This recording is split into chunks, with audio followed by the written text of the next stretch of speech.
It makes its position very clear. The idea that the DOJ should operate independently from the president is nothing more than a, quote, myth. They wrote that.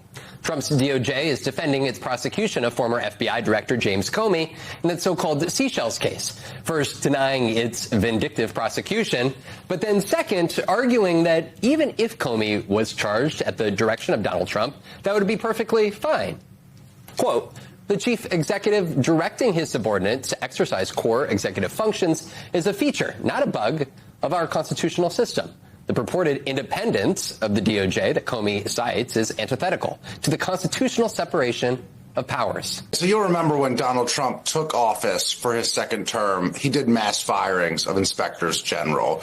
These are the independent watchdogs that are supposed to scrutinize different agencies within the federal government. They're supposed to be looking for fraud, waste, and abuse. They're supposed to be scrutinizing the department head and making sure dollars are spent wisely and there's not no-bid contracts going out to allies and cronies.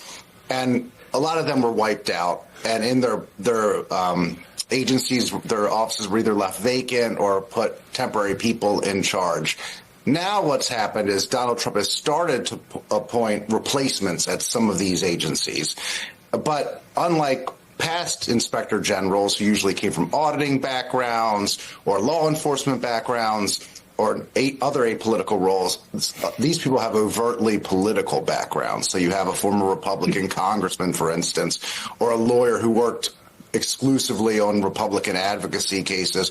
Or in the latest example, you have one of the co-authors of the conservative Project 2025 document going in as an inspector general.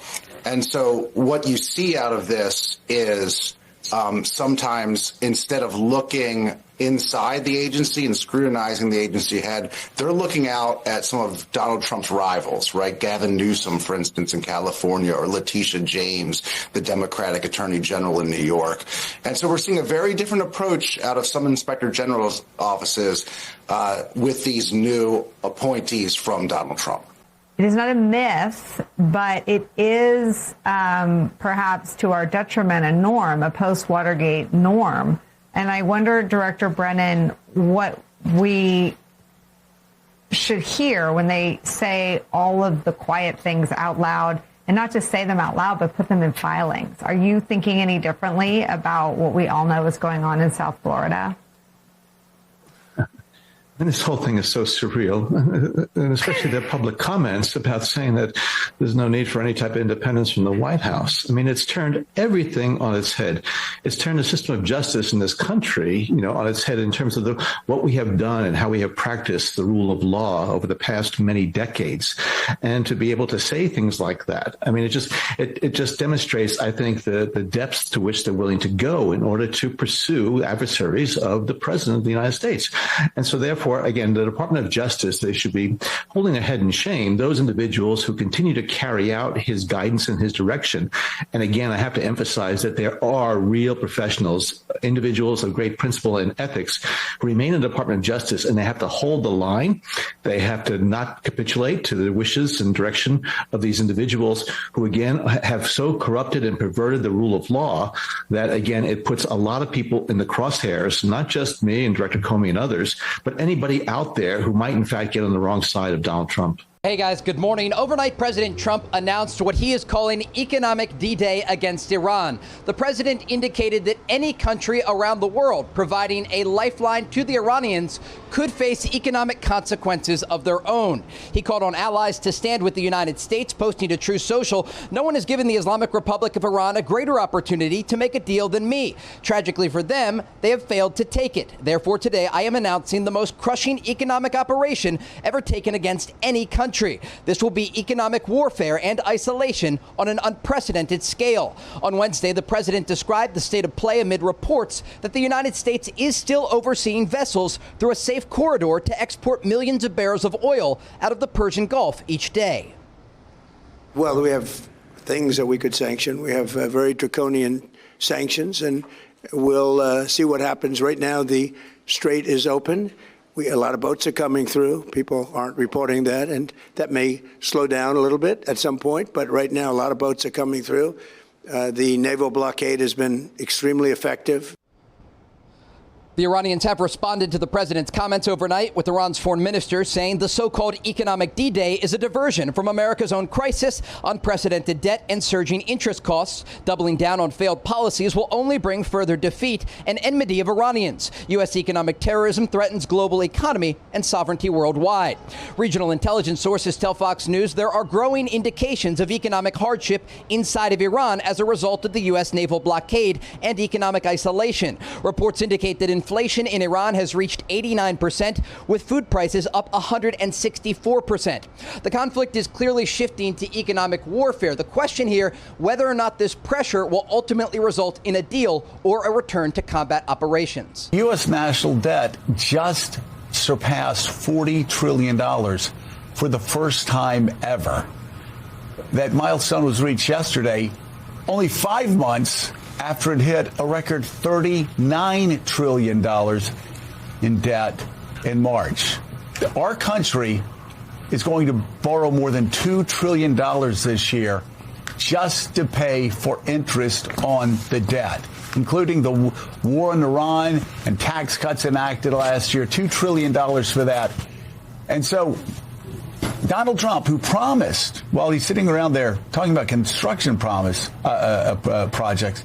he promised he was going to pay off the debt, and yet he's responsible for a massive portion of the national debt. Reuters reports that it rose $7 to $8 trillion during his first term, with more than half of it accumulating during the pandemic response over his last 9 months in office. So far, the debt's increased by $3.8 trillion for a total of $11.6 trillion, only 6 years in office. So think about that. We've got a $40 trillion debt. Willie, he's responsible, for many accounts, for anywhere from 25 to 30% of America's national debt. So what that means is, of the 45 presidents, even though he's 47, of the 45 presidents that this country has had, 45, Donald Trump is responsible for almost a third of this country's national debt. Him, the one. And it took us over 210 years for all of those presidents, from George Washington all the way through Bill Clinton, to together collectively pile on as much debt as Donald Trump has done by himself. It's credible. Explain what's going on here. I will tell you, the cover of the Wall Street Journal the last 3 days has been covered with stories about bond yields, and there's a reason. Yeah, there's a big reason, because even if you're not invested in bonds, it really makes a difference to you. And the reason why is that, well, the government pays for a lot of the things we want, Social Security, Medicare, Medicaid, among the largest. But now the government says, well, we want to go to war. Well, that's a really expensive endeavor. And so these interest rates, because the government needs to borrow money from investors to pay for the things that it wants to do. Well, let's just say it was a 4% interest rate. Now with all the demand, investors are saying, nah, that's going to be around 5%. And so the war itself is making your gas prices go up. We kind of all understand that. But now the higher interest rates, that's making your mortgage rates go up too, because these are pegged to those interest rates. Now, the lenders are saying, okay, so 5%, well, you know, the government needs to pay that money back. Well, that's a hard thing to do when you have a $40 trillion debt, which we just found out about yesterday. Right, it just came out yesterday. Exactly. Now, to finance that debt with the interest rates where they are right now, it costs $1.2 trillion. That is 19% of the entire federal budget, just paying for the bonds to borrow money to do the things it wants to do. And so now there's two options. You can either raise taxes. No one wants to do that. In fact, we are cutting taxes in this country right now. Or you can say, well, we're going to get rid of these social services or some aspects of them. And that's why this all matters to you, because if you like the stuff the government is doing and you like your taxes to be low and you don't want your gas prices and your mortgage rates to go higher, well, you got to care about the bond market. Right, and the gas prices are going higher and mortgage rates have been historically high, and these bond rates are very, very high, which is why Scott Bessent, the Treasury Secretary, is doing things that really people haven't done before. That's right. Whew, it's all connected, and the national debt goes up by $7 billion every day. Thursday, 20 August in the year of our Lord 2026. So this audience, you don't have to be schooled on this. You have, you know this, you follow this. We've gone in detail on all of this over the last, 6 years of the show. That's why I'm so proud of this audience. Blue collar, working class, middle class, the vast majority of you never worked on Wall Street. The vast majority of you never, worked in the Pentagon. Most of our audience, a lot of our audience served in the military or have relationships served in the military, but you weren't schooled in geopolitics. You weren't schooled in geoeconomics. You didn't take finance. Yet your sophistication, you hear this and you go, yo, we've been talking about this for a long time. 250 years ago today, on the 20th of August of 1776, there were a couple of hundred warships of the Royal Navy in the British Empire in the Great Harbor of New York. There were approximately 32,000 combat troops, essentially on Staten Island, ready to move. They didn't know where they were going to move, but ready to move. Of those 32,000, 8,000 were Hessians. Today is when I think it was Nathaniel Greene was ill, and General Sullivan took over as one of the lead commanders for General Washington. And a republic ending. The independence of the United States was about to be crushed. It was all going to be over within 90 days of the signing of the Declaration of Independence. Remember that big celebration we had on July 4th? Well, the British are here and they're ready to move. And this entire project, the entire nation, all these independent states bound together with just a common thread of liberty and independence and not wanting to be part of monopolistic, corrupt aristocracy, commons bought off, all prepared to fight to the death. And trust me, folks, you're about to get a lot of death starting in about 5 or 6 days. A lot of death.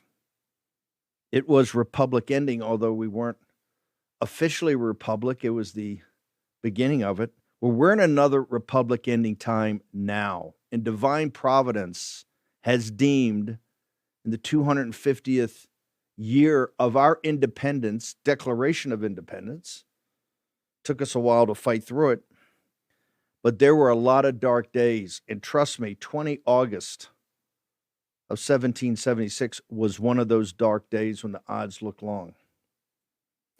What has happened to this country, it took 200 years approximately, maybe 210, to get to the first $1 trillion. And then we hit 9/11. It's been $39 trillion since then, and we're at a clip of $2 trillion a month. That, ladies and gentlemen, as we have argued on this show for a long time, is republic ending. Now, what has caused that? Well, where did we spend $7 trillion? Oh, that's right, in Iraq. Where did we spend another $2 trillion? Oh, yeah, that's right, in Afghanistan. Where are we spending unbelievable amount of money we don't have and are borrowing from the Chinese Communist Party? Oh, that's right, in Persia. The wars of the Middle East, President Trump calls Persia an excursion. The wars in the Middle East have been a major part, not the sole driver, but a major part of this. And we have to have a partners discussion. I got a forcing function. You want to talk about the $2 trillion deficits? I got a forcing function. Want to hear a solution? Don't want to hear it at the White House. Don't want to hear it in Capitol Hill. Midnight on 30 September. If If you don't have a CR in the House that matches the Senate, guess what happens? Oh, Steve, you can't say that. The government shuts down 5 weeks before an election. When are we going to have the national conversation about all of this? Because the Guardian's lead story this morning is Democrats outraged at the spending. Democrats outraged at the $40 trillion. Short commercial break. Here's your host, Stephen K. Bannon. I know the audience's head's blowing up as it should. You're being lectured. I want you to embrace this. You must embrace this. You're being lectured by Joe Scarborough and the Morning Joe crowd and the Guardian, the Guardian of all people, the paper for DSA, for the Marxist jihadist movement, the paper of record for the Marxist jihadist movement. The Guardian is Democrats outraged at $40 trillion in debt. Have you listened to Angie Nixon? Right? She wants Medicare for all, open borders. Their spending's out of control. This is why we can't get anything passed. We got to get back to pre-COVID spending. How do we do that? I don't know. Let's have a forcing function. Oh, no, don't do that, Steve. Don't shut down the government. Don't get your audience all worked up. Please don't get your audience worked up. Let's just get past September 30th, and we're going to deal with it in December. Take your number 2 pencil out and write that down. 19 December, that's the day we're going to deal with it. That's the day we're going to sort it all out. That's what you promised. That's what we're going to do. You either have a national conversation or a vote in Besant and President Trump. You're going to get blamed for it. You've seen the media. I've never seen a pivot like this in my life. Oh, my God. Is there gambling in this establishment? Here's your winning, sir. Yeah, it's Casablanca. $40 trillion in debt. MSNBC all day. $40 trillion in debt. 200 years to get to the first trillion, 90 days. Gosh, where have I ever heard that before? 90 days, you're going to be adding another trillion dollars. Oh, yeah, that's right, the war room. Well, it's here, folks. And if you don't think it's serious, Scott Besant, who already had an intervention in Japan, in Besant we trust, the great capital markets guy has deemed that we need a little intervention in the American capital markets. There's a Wall Street Journal article, and I don't know if I got it to the team this morning, but I'll get to it momentarily. It talks about safe haven, right? If you go to Drudge McDaddy, and I realize Drudge, you guys want to vomit most of the time, but Drudge has got in his third headline, safe harbor. Treasury is no longer safe harbor.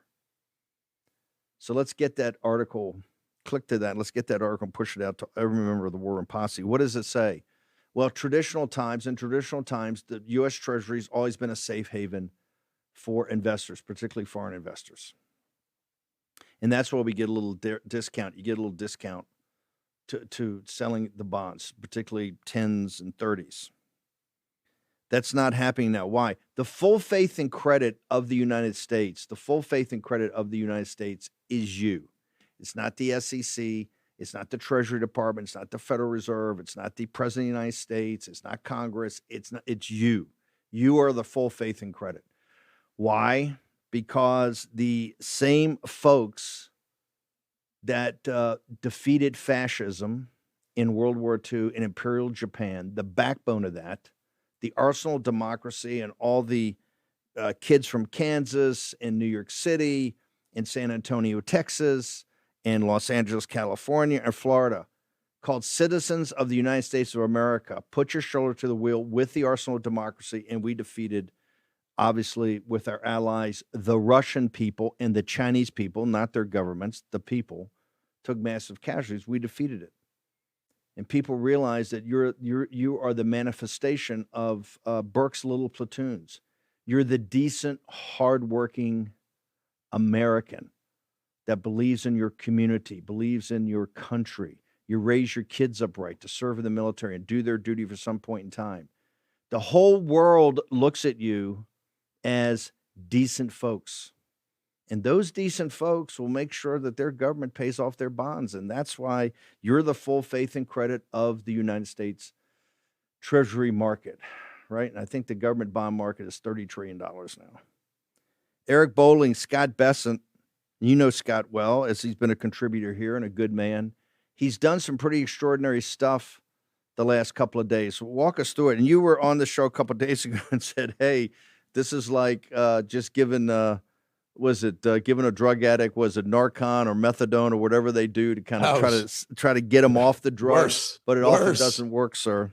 Your worse. Your thoughts. It was yesterday, and I said, what Besson did was he rattled the bond market a little bit. He said, where he may step in and actually buy bonds instead of selling bonds to raise money. We may buy a few of these long-term bonds back, and everyone scratched their head and said, wait a minute, if they're going to be a buyer, why am I trying to sell into this? And so he reversed the interest rate market briefly. And yesterday I was on, I said, look, he's right in doing it, give him a heads up, but all you're really doing is giving the addict another shot of juice, not methadone, not Narcan. You're giving more of the junk, more of the heroin, because free money is heroin to DC, and they've borrowed money for free, basically essentially for free for 20 years. Now they have to pay for it, and they're still borrowing it like it's free, and rates are screaming. And you have that coupled with oil prices rising based on the economic D-Day. We can get to that, Steve. But all these things are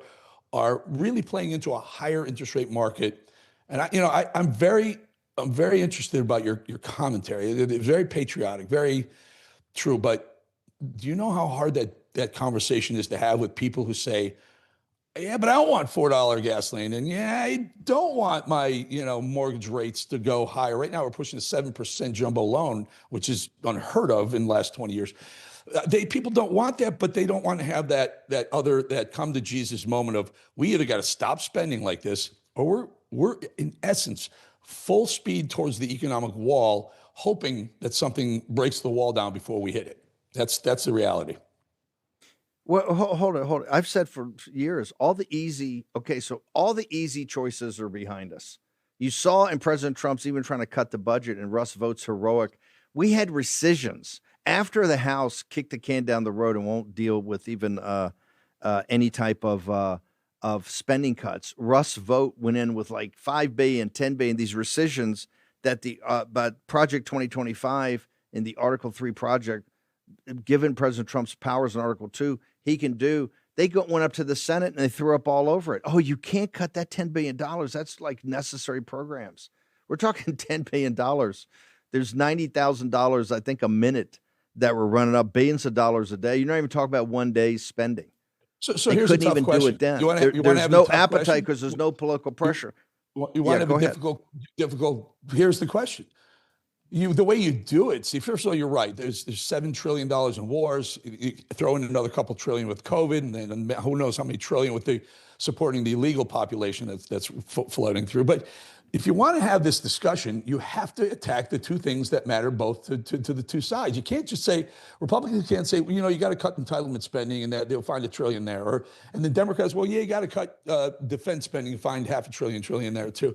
You have to have the decision to make it happen on both sides. We don't have lawmakers that have the balls to do it, to have that discussion. Everyone's afraid of their own freaking reelection and their own constituents to make sure that their people in their districts get what they want. They don't give a crap about the American people or the country that you so patriotically defined. You brought us a history of how we become the republic that we are. Let me give you some rough numbers. Iraq war cost roughly $7 trillion. Afghanistan $2 trillion. That gets me to $9 trillion. COVID was about 8 to 10. Let's take the higher. So that's 10. I'm at 19 trillion right there. Roughly 20 trillion right there. The bailout. Let's not forget the bailout that triggered all this. Yeah. Trump's not president unless you have the financial meltdown in 2008. You always have a populist reaction to these debacles, and President Trump was the decisions Bush and then Obama made in the Oval Office led to the rise of Donald Trump. I think the bailouts were $5 to $10 trillion. Let's take 5. I'm at 25 trillion. Then you've got the financing of the illegal aliens, trillions and trillions of dollars. You can get the 30 right there besides just regular over-the-top, government spending as far as defense and all that. You're right. Step one is just go back. Step one is just go back to pre-COVID. Yeah, okay. Yeah, go ahead. Yeah, there you go. Because all you're doing, if you're taking in $7 trillion and spending $9 trillion or whatever the numbers are with tax revenue versus spending, you're just going to rack up trillion after trillion. Anyway, it's the speed at which the debt is increasing. It's increasing, but also at a geometric rate, although it's not sustainable. So you can take out 25 trillion, but what's happening right now and over the last 10 years or so is government, for whatever reason, has chosen to spend the living daylights out of the economy and hoping someone else down the road takes care of it. It's not just Democrats. It's both sides have to get their acts together. Trump has the House, the Senate, and the White House. I mean, he could have come in there and said, look, let's just bring this fiscal house in order in the United States. I personally think it could have been done with oil, but that's another story. But you want to get it done, you have to attack both sides. You can't just say entitlements, and they can't just say defense spending. I got a simple solution. There are no simple solutions. Let's just try a first cut. Let's just go back to pre-COVID spending. We take in about $5.5 trillion. Okay, we spend about $7.5 trillion. This is why I said last year when they all said we're going to get down to $1 trillion. That was predicated upon growth that never hit. You're going to run $2 trillion. This is why Bank of America is saying we're going to be at $50 trillion pretty quickly. This is going to be forced when people. I tell you what, when the 10-year goes to 6%. When your adjustable mortgage blows up, when your car loan blows up, when your student loan blows up, when your credit card blows up, then you're going to want to force people to action. Let's have a national debate on it right now because the Marxist jihadist, the DSA, they want spending that's orders of magnitude greater than this. The spending is their spending is unlimited. Okay, their spending is unlimited. And they say, well, you can take the taxes here, you take taxes. Yes, on the marginal, you can get more corporate taxes, you can tax the wealthy, but it's all on the margin. It's all on the margin compared to their spending. And right now, you have a runaway train. This audience knows that. But The Guardian has Democrats outraged. Democrats outraged. Morning Joe is so outraged. She's lecturing you. Embrace that. You must embrace it because you're going to get a whole lot more of it. Embrace that Joe Scarborough is telling you that the deficit and debt is out of control. Short break.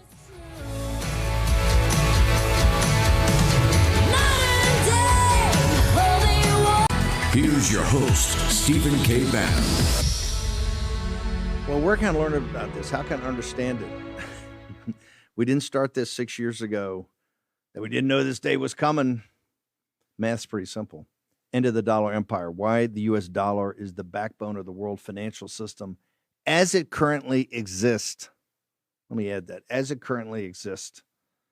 Understand this, and you're going to go a long way to understanding geopolitics, geoeconomics, what I refer to as the way the world works. birchgold.com/Bannon. End of the dollar empire. It's all free, no obligation. Bury yourself in that. Make sure you understand it. Ask Philip Patrick. Philip Patrick's going to join us at 11. Scott Bessent is going to go on CNBC. We're going to try to pick it up and get it up to you as soon as possible. He's going to be talking about these very issues that are so prominent. Birchgold.com. Make sure you understand gold at $4,500 today. It ain't the price of gold. It's the process. I think we're in a fourth turning, folks. Just saying, randomly. Wow. Are we? Yeah. Understand what that's all about. Check it out today.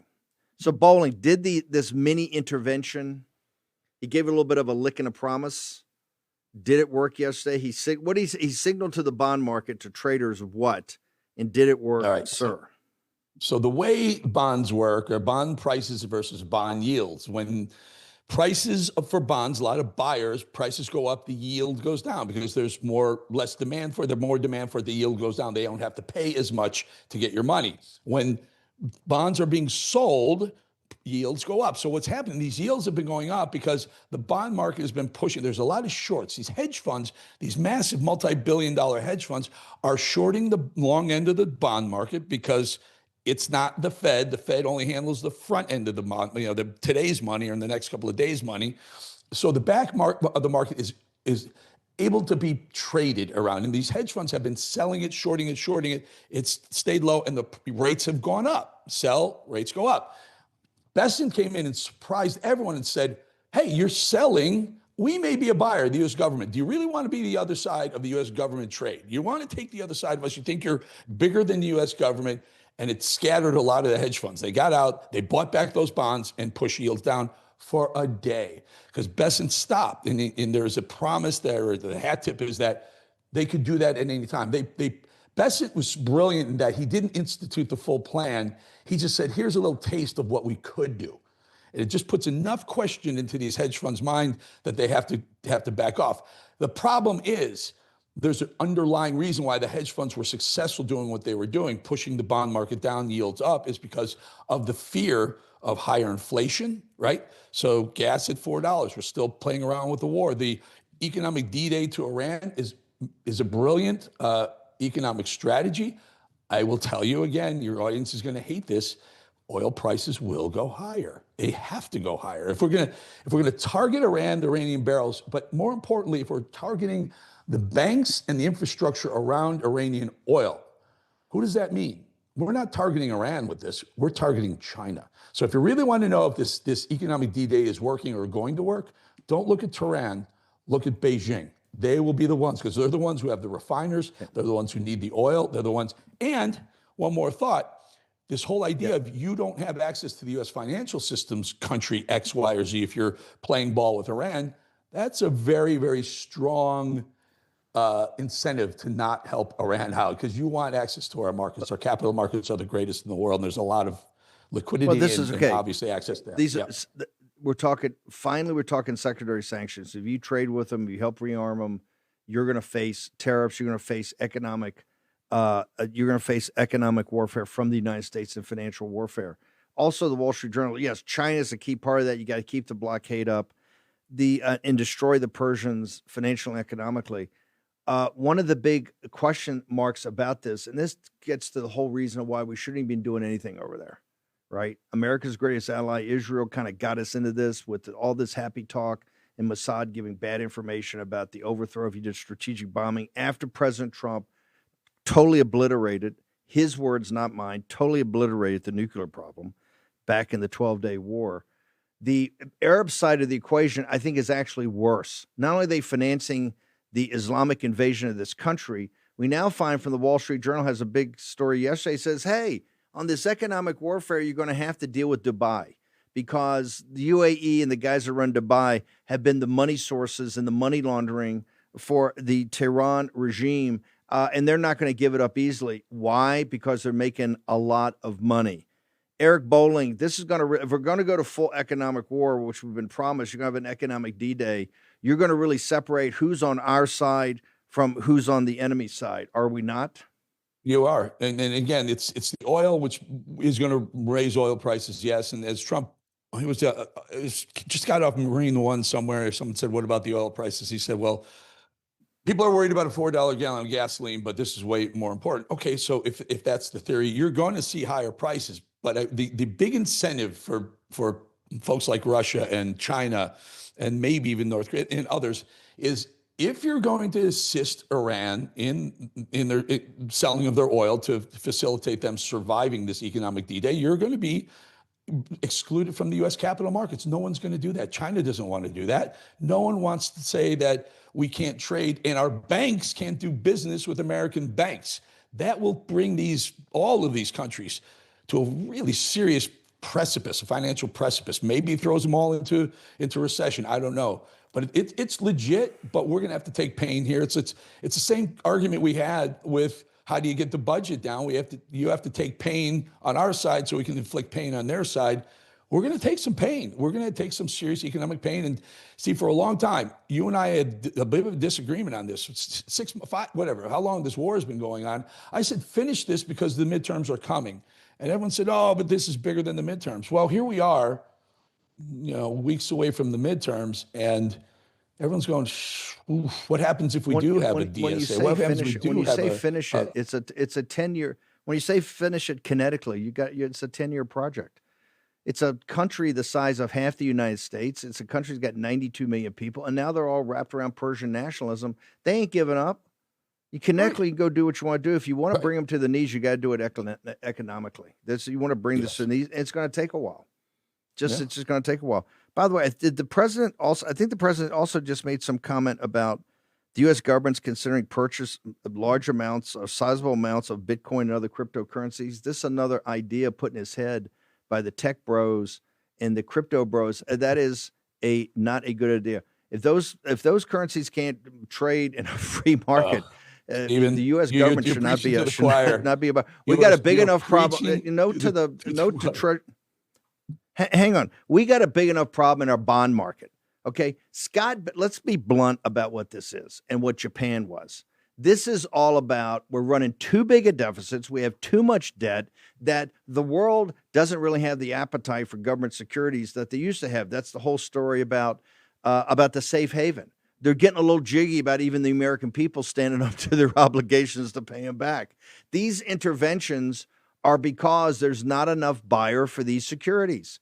The last thing we need to do is take on another security that not enough buyers of. That would be crypto and Bitcoin.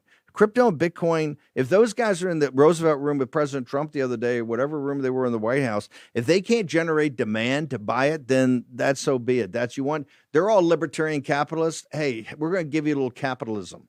Go find the demand to buy your cryptocurrency. Great libertarian. You want all these big talking libertarians, all the crypto bros are all libertarians. They don't want anarchy, capital, all that. Dude, now you want Aunt Sally in Minnesota to bail you out? I don't think that's going to happen. Let's bail out. Let's deal with the bond market first before we Go ahead, sir. You're 100% right. It was too big to fail. We bailed out the banks in 07 and 08. It was a mistake. It was a horrible mistake. If they weren't solvent enough and figure out their credit risk enough, then so be it. There'd be another bank around the corner. But Paulson and his buddies at your ex-firm Goldman Sachs wanted to make sure his banker pals were okay, and everyone made money. Warren Buffett made money. They all made money at the expense of the American people. Agree. Libertarians say, let them fail. There's nothing too big to fail, including Bitcoin. Let it fail if it's going to work. If it's going to work, great. If it doesn't work, great also.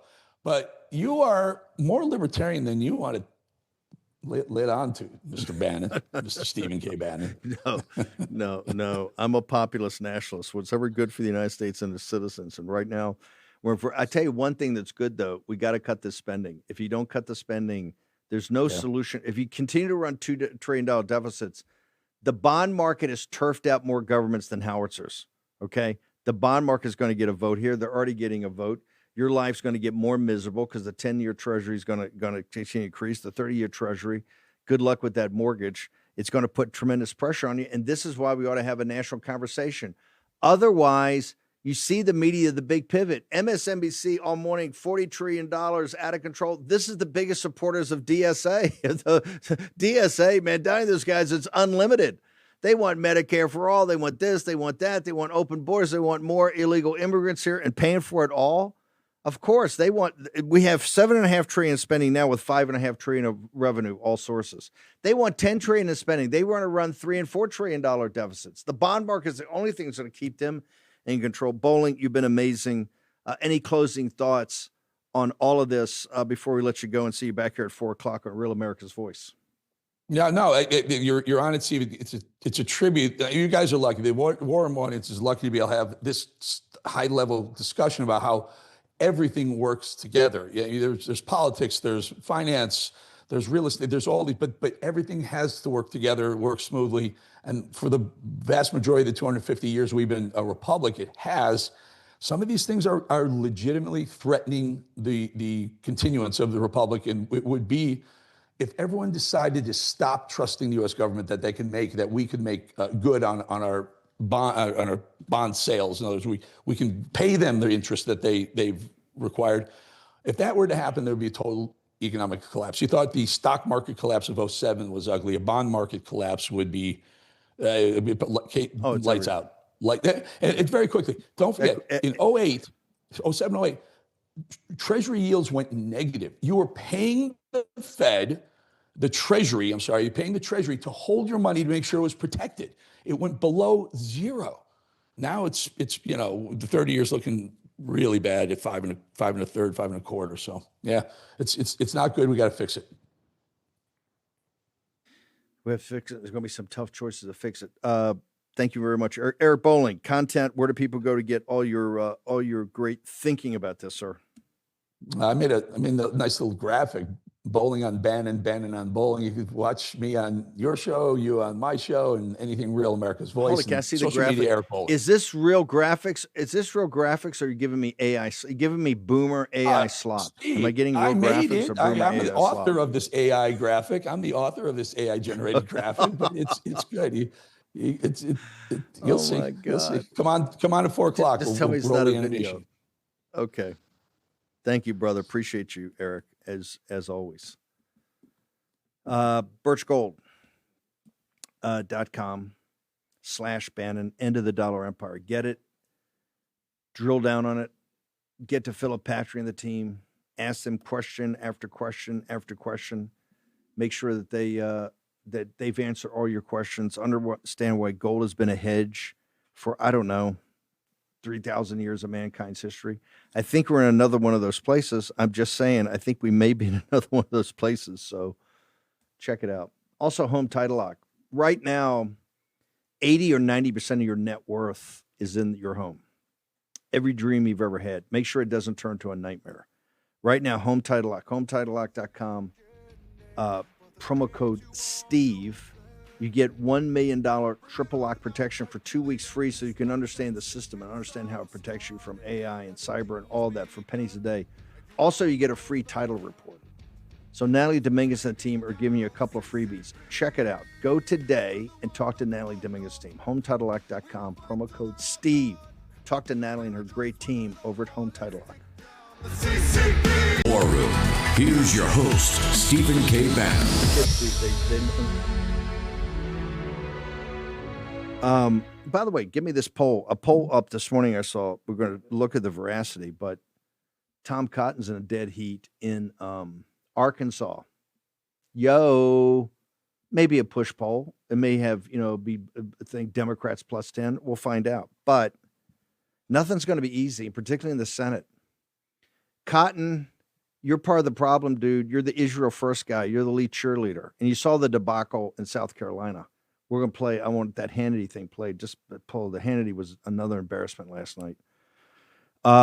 Treating President Trump as a lame duck has gotten the Senate to a place where no one has enthusiasm for going out. That's what we have to fire up. Butler, Pennsylvania should be a wake-up call for everybody. That is Trump country. And we lost this legislative seat, I guess, last night and lost it badly, or Tuesday night and lost it badly. And we've drilled down on people there, and they said the Democrats are fired up. They're going door to door. They're turning out. And MAGA and the Republicans are like, what's going on here? On the spending. So Philip Patry is going to join us in the next hour. We're going to try to get Bessent live on this, what he's talking about, this financial situation, because these are the type of massive problems that they're not easy fixes to and will have a massive implication into your personal life, not just the direction of this country, your personal life. Because I think we're heading to, unless we get arms around the spending and get these deficits at least the 3% or less of GDP, then you're building up to another financial crisis. Natalie Winters, you join us again. Your Substack is lit. Just walk me through your priorities of stories today, because I'm going to take some time and go through your stuff. Ma'am, the floor is yours. Well, I think to pick up on your sort of accounting of the debt, which in many ways could be why this country falls, it's both on the micro level, right, and the macro. You look at what we're funding, it's not just managed decline anymore. It's subsidized acceleration of our foremost enemy, right, the Chinese Communist Party. And obviously, we've been tracking here. The Pentagon now. Hang on. I want to take a second and go through that, because that was our theory of the case in 2016, that we're going to reverse the managed decline of what Hillary Clinton and these folks have done for the last 30 or 40 years. That's how you went from $1 trillion in the first 210 years of the Republic to $40 trillion today. That managed decline was the issue back in 15 and 16, and the Republican Party was controlled opposition going along with it. That's no longer the case today. Natalie, you just used a term, accelerated collapse, right? What's the difference between the managed decline and now the acceleration of this collapse, ma'am? Well, the managed decline is what we feel here, though obviously a snippet of the elite. For example, an infamous Joe Biden op-ed always said, rising China lifts all boats. And there's studies about how, it's like 82% of something view the Chinese Communist Party as a threat of Americans. The outstanding 18%, those are the people who are profiting off of their rise. But the Chinese Communist Party is experiencing not just acceleration with what they're doing domestically, but it's almost a form of subsidized acceleration. Certainly that comes in the form of IP theft, which obviously these huge companies allow by getting into joint ventures with them. I don't really have any lost love in my heart or sadness for Microsoft when they get hacked by the Chinese Communist Party, because they literally created, for example, Windows China Government Edition that the Chinese Communist Party uses to administer, run, and repress their country. So that's part of it. But I think as you really start to dig in specifically to, we love the word fraud now, I would suggest we actually do something about it and not just tweet about it. If you actually want to reverse managed decline, tweets don't get us there. But you can see how, frankly, trillions of dollars, but in this case, nearly $1 billion has gone to underwrite not just the Chinese Communist Party or China in the broadest sense, but their military. And I'm not just talking about IP transfers or IP theft. I'm talking about cradle to grave, funding the actual researchers who are developing military technologies on US taxpayer dollars, like not run-of-the-mill, extremely advanced stuff that could only be used by the Pentagon or the PLA.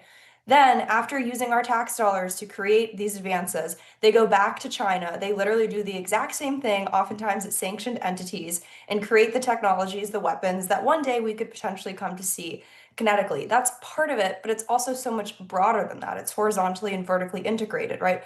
All of these talent programs, they're sort of forward deploying these Chinese students. We should revoke all of these people's visas right now. They are not students, they are spies, but they're laying the groundwork for these foreign talent and transfer programs to bring these American scientists over to China and lecture like we just exposed a few days ago. I think this military angle is probably the most jarring and most explicit when it comes to subsidizing their acceleration, but you also can go back and trace it back, whether it's the WTO ascension or the factory stuff, or frankly, Steve, the fact that we can't even manufacture munitions or weapons here. It's like an impossible task to create a tomahawk because so much of this stuff has been outsourced to the Chinese Communist Party. Subsidized acceleration, look at everything that's going on with the critical minerals to the rare earths.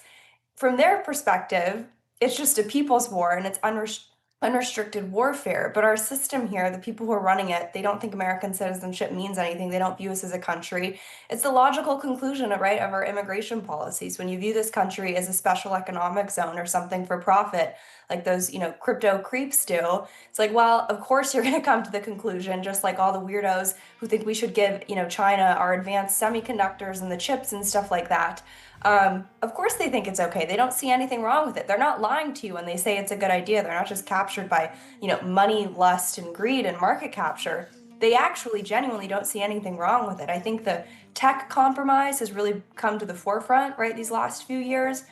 But we're literally funding China's military. And the most recent story, I'll stop here, is how the VA of all institutions is funding research, not just with Chinese institutions, happy Chinese institutions, the PLA, including things that are sanctioned for, quote, brain control weaponry, giving them access to American veterans' genetic data, hundreds of thousands, 25 million genetic variants in some cases, so they can, I don't know, coexist, collaborate, be our, at least we can call them a competitor. That's the best we can get off Capitol Hill.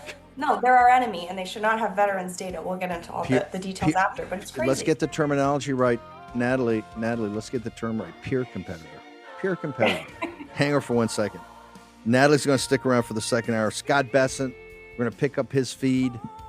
Philip Patrick's going to be here to break it all down. Chapter 845 War Room. Kobe's going to join us in a moment. They've saved the war over $1 million already in Medicare, and there's so many changes coming to the program that you need to listen to Kobe. 845 War Room. Consultation that's free and no obligation. Short break.